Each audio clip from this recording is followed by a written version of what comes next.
What's up guys, Gypsy back here today, bringing my week 3 match in the CFA. Today we're going up against the Anaheim Altarias, coached by my friend Noah.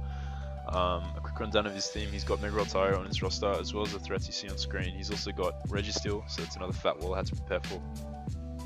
Basically, he brought everything I really expected he was going to bring. I did kind of expect potentially the Registeel or the Mega Altaria, but he opted to bring this team that you see in front of us. So just a quick rundown of what I brought. We've got AV Metagross along with a defensive Nidoqueen to comfortably check any variant of Mega Altaria. I've got T-Spikes and Stealth Rock on Nidoqueen, which is going to be massive this match. T-Spikes whittling down his fatter walls. Stealth Rock's hurting his switch-ins like Thunderous. So that's really nice this match. Next up we've got an Adamant Lock Bunny with Encore locking a Calm Mind or a recovering Crest into its respective move. Adamant Return hitting really hard. I've got Drain Punch for things like a Terrakion switch in if he wants to come in, if he's not choiced. And Fake Out. Fake Out is really big this match. Fake Out does a lot in tandem with the toxic damage, so that's pretty nice. Next up we have a sort of a speedy sub-toxic Recover Porygon 2 with Tri-Attack.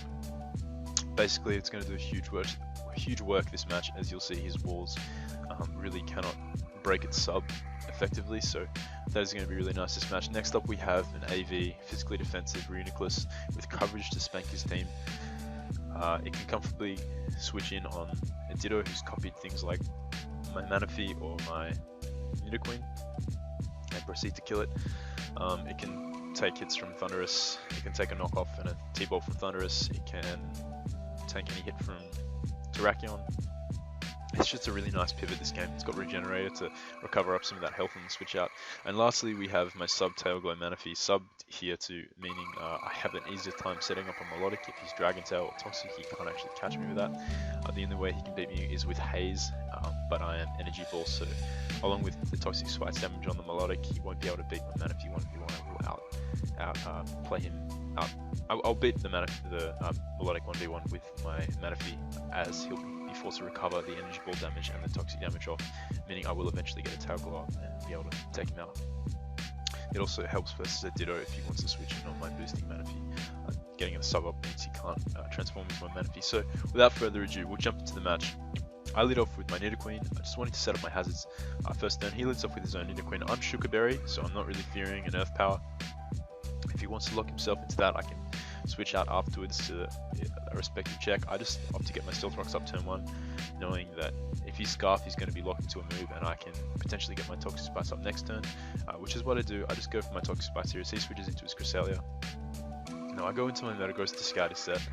If he's a Calm Mind set, then we do have checks for that. He goes for the Calm Mind, revealing he's Calm Mind lefties, and I can just fire off the Meteor Mash. I want to get Noah into the mindset that I'm just going to stay in here and just whittle him down with my Metagross. I want to force him to either recover or keep boosting up.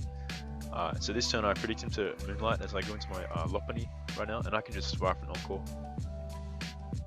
Basically locking this Cresselia into Moonblast, meaning I can get a hit off on any switch in that wants to come in, and it also has to take the Toxic Spike damage. So that's the general idea with Encore and Lock Bunny. So I just fire for Drain Punch here. If I'd gone for a return, I would have taken Rocky Helmet damage from this Tangrowth. I figured if Tangrowth was to switch in, he was likely going to be Rocky Helmet.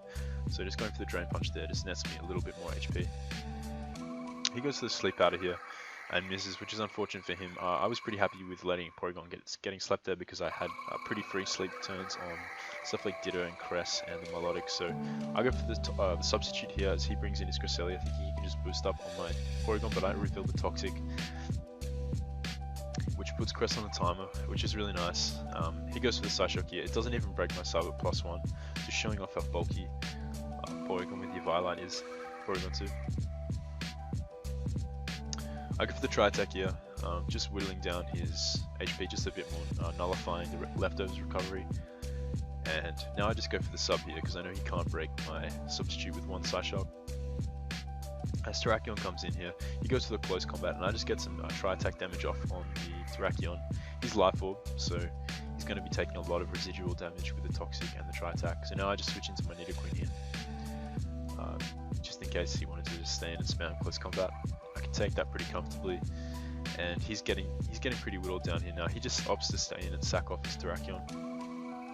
as I fire off a Sludge Wave in case he wanted to switch out to his Cresselia, just because any damage is good damage on that thing. As in comes the Ditto. Now I know he's likely going to Earth Power here. I just switch out to my Reuniclus because it is the switch in to this weak Nidoqueen, and my Assault Vest, I just tank that pretty easily. He just opts to sack it off here, sacking off the Ditto. Interesting play on his part. Psychic comfortably taking out the Nidoqueen. In comes the Tangrowth, and I want to keep Reuniclus around. I don't want it to get knocked off or anything like that. I don't want it to get slept, and I switch into my sack fodder, my sleep fodder, which is my Nidoqueen. Porygon comes in here and can basically sub up for free on this Tangrowth. Knockoff can't break my sub, so right here I just sub, and in comes the Melodic. Now Melodic can't really do much to this Porygon. So this Porygon is just putting in the work. It's just comfortably taking hits from his walls. This is pretty speedy Melodic. I actually speed crept a standard Melodic, so he was speed creeping something else on my team. So that's pretty interesting. He's lacking bulk in a certain department though, so that's something I can capitalize on.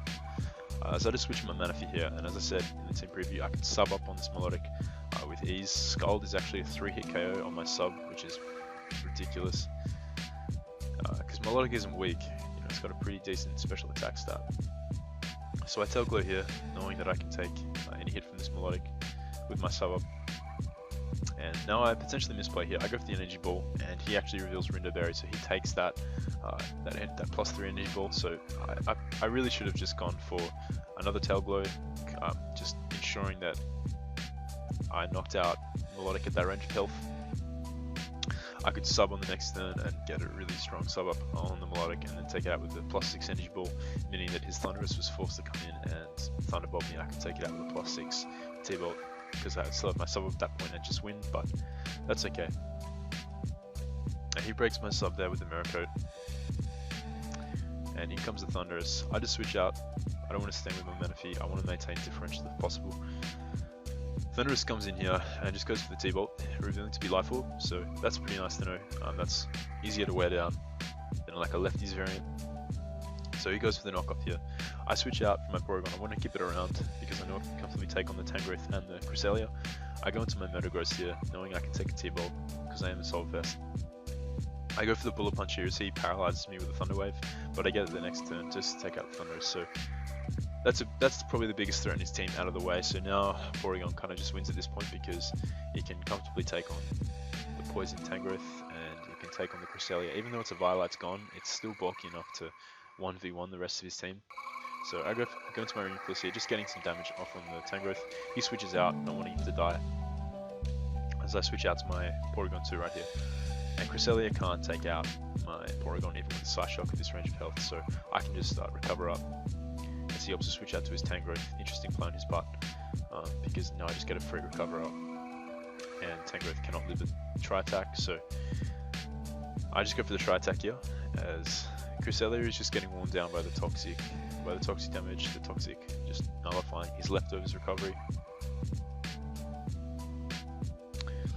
And this is basically the match, so Porygon is effectively going to 1v1 the rest of his team. Cresselia can't even, it can boost up all at once, but I have the option of going for a sub here, making it even tougher for him to take me out, because I will eventually be taking more damage from Psyshock, more than 25%, so it's in my best interest to sub up eventually, but if he wants to keep boosting up, he will be getting taken out by Toxic eventually with the combination of Tri-Attack. So here I'll just go for the Tri-Attack, take out the Tangrowth, and the Cresselia comes back in right here, and it's basically over at this point because he can't stall out my Porygon. I can comfortably recover on it and then proceed to sub if I need to, but I really don't. I can just fire off Tri-Attacks, trying to get this over as soon as possible.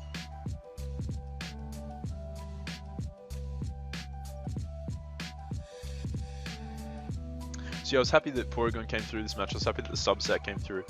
I figured it was going to do work versus his walls, and it really did. It's a little bit more versatile than like the one like Bolt Beam set. So sub is pretty nice because it's not too slow. It's actually reasonably fast. So yeah, good to see that worked out. Porygon nabs the kill here on the Cresselia. So definitely the MVP of the match. And I hope you guys enjoyed. That was our second 6-0 in a row, I think. So that's pretty solid. So currently we are, so we're 3-0.